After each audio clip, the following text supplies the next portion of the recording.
Bonjour à toi chers spectateurs, aujourd'hui parlons du film 31 réalisé par Rob Zombie.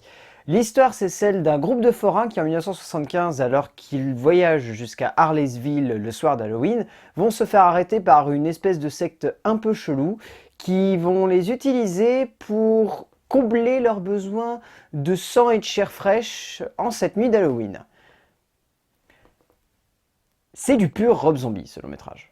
Alors déjà de base Rob Zombie c'est un cinéaste qui sort vraiment du lot parce que il vient du monde de la musique avec son groupe White Zombie et ensuite sa carrière solo. Il a réalisé quasiment tous les clips des deux groupes et donc c'était un petit peu une évidence quand il est passé à la mise en scène que voilà, il devait être réalisateur. Et il a tout de suite donné un ton assez particulier à ses longs métrages parce que Rob Zombie ce qu'il aime c'est filmer le mal à l'état pur. Et il aime souvent se mettre du côté du mal. Et c'est ce qui rend ses longs métrages vraiment passionnants. Et depuis deux films, Lords of Salem et 31, il est passé du côté des gentils.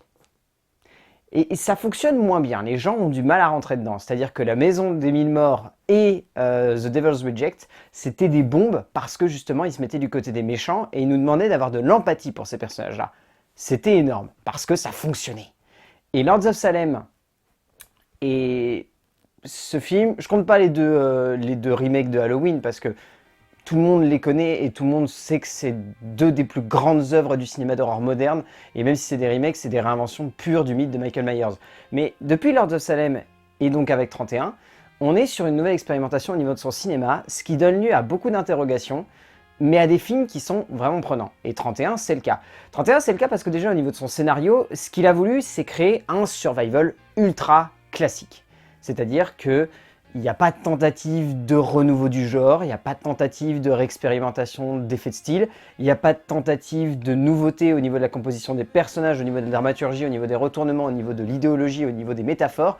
C'est un petit peu surfait et c'est un tantinet cliché. C'est-à-dire qu'en gros, si je voulais vous le replacer de manière extrêmement débile, c'est The Purge dans les années 70. C'est tout. Des riches qui vont foutre des pauvres dans une maison et qui vont demander à des tueurs de les buter.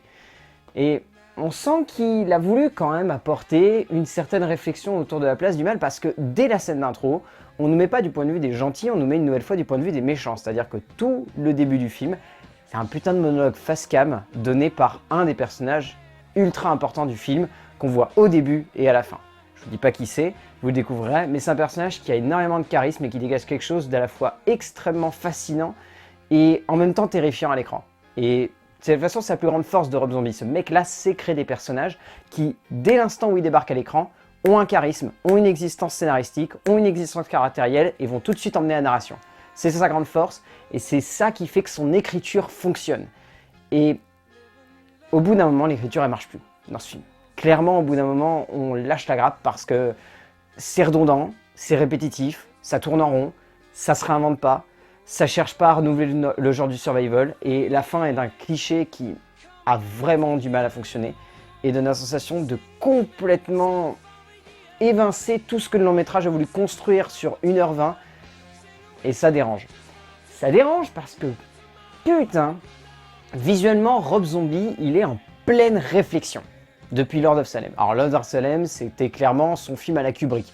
Il voulait mettre plein d'effets de style, il faisait des longs plans avec des grands décors, il y avait un côté à la fois Eyes Wide Shut, et en même temps il y avait un côté très Shining dans Lords of Salem. Là on est plus dans le côté Eyes Wide Shut dans 31, et un Eyes Wide Shut qui, par instant, est trop esthétique. Genre vraiment trop esthétique. On sent qu'il y a plein d'expérimentations, on sent qu'il y a plein d'effets de style, on sent qu'il y a plein de tentatives, on sent qu'il y a plein d'inventivité qui se dégage du long métrage là-dessus, il n'y a rien à en redire, mais il y en a trop. Il y en a beaucoup trop. Notamment des séquences avec des effets stromboscopiques qui, sur l'instant, sont bien, mais sur la longueur ne fonctionnent pas. Il y a des effets de style de montage avec, en gros, je vous le dis, ça frise l'image, elle va partir vers la gauche pour laisser une autre image arriver, et des fois, ça va partir vers le haut pour laisser une autre image arriver. Et tout ça dans le même champ, c'est-à-dire ça fait il y a une autre image, et hop, elle remonte, et il y a une autre image. Et c'est un peu chelou, et autant il y a des fois ça passe, et il y a des fois ça casse complètement, ça fait vraiment kitschouille. Et c'est dommage parce qu'on sent qu'il y a une idée, on sent qu'il y a une certaine conception, mais ça fonctionne pas et des fois c'est dommage.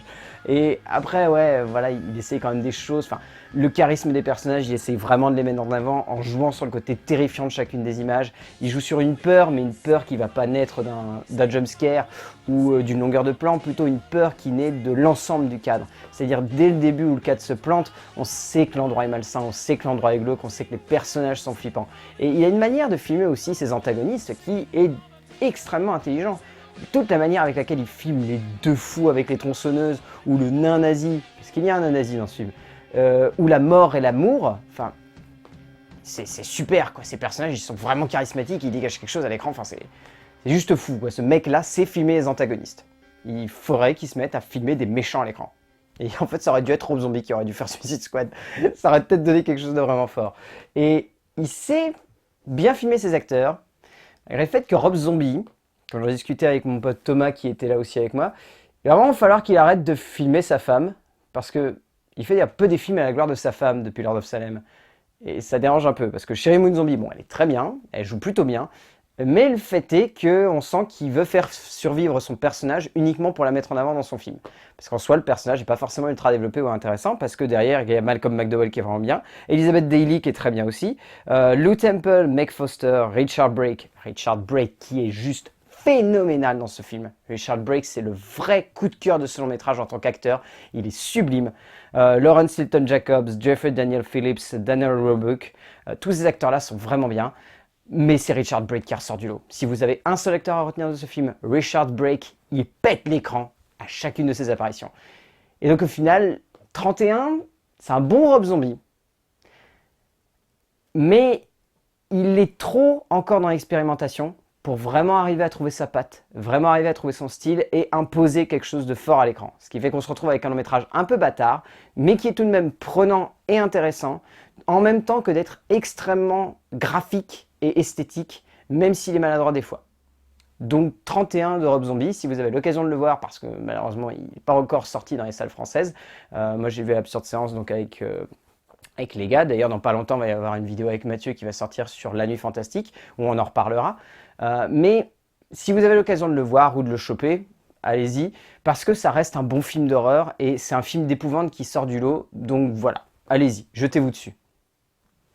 A plus.